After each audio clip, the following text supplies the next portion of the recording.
এটা প্রেস করছি, আবার বডি ওটা ছেড়ে দিয়ে 2 সেকেন্ড ধরে রাখছি। ম্যাম সামনে আসেন, রুটি বানিয়ে দেখেন।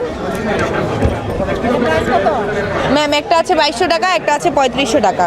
দুইটা মডেলে 10% ডিসকাউন্ট দিব। এবার আমি ছিঁড়ে ছিঁড়ে দিব, ছিঁড়ে ছিঁড়ে দিই, যেইভাবেই দিই। রুটি 100% গোল হবে। হালকা প্লেস করব, আবার বডিটা ছেড়ে দিব। আবার বানাচ্ছি ম্যাম, বানাচ্ছি। এই যে আমি ছিঁড়ে ছিঁড়ে দিয়েছি, তাও তো রুটি গোল হয়েছে। একমাত্র বিএম রুটি মেকারে আপনি যেভাবেই দিবেন রুটি গোল পাবেন এবং কাগজের মতো পাতলা পাবেন। চালের গুঁড়া, লাল আটা, সাদা আটা, ময়দা সবই হবে আমাদের মেকারে। কোনো কিছুই না বলে নেই, সব কিছুই আপনার হবে। যে যারা কাস্টমাররা বলে, কমেন্ট করে অনেকে, আমি ভিডিওতে দেখেছি, ভাইয়ার ভিডিওতে দেখেছি অনেকেই কমেন্ট করছে এটা শুধু আপনাদের হাতেই হয়, আমাদের বাসায় নিয়ে গেলে হয় না। তাদের জন্য আমি বলবো বাসা থেকে আটা বানিয়ে নিয়ে আসুন, এখানে বানান। ইন্ডাকশন আছে, নিজের হাতে বানিয়ে তারপর বানান। আমার হাতে হচ্ছে, আপনার হাতে হবে না কেন? আপনিও তো মানুষ, আমিও মানুষ। আমার হাতে জাদু নেই, আমার মেকারে জাদু আছে। আমার মেকার নিয়ে গেলে একমাত্র রুটি হবে, আমার মেকারটাই জাদু।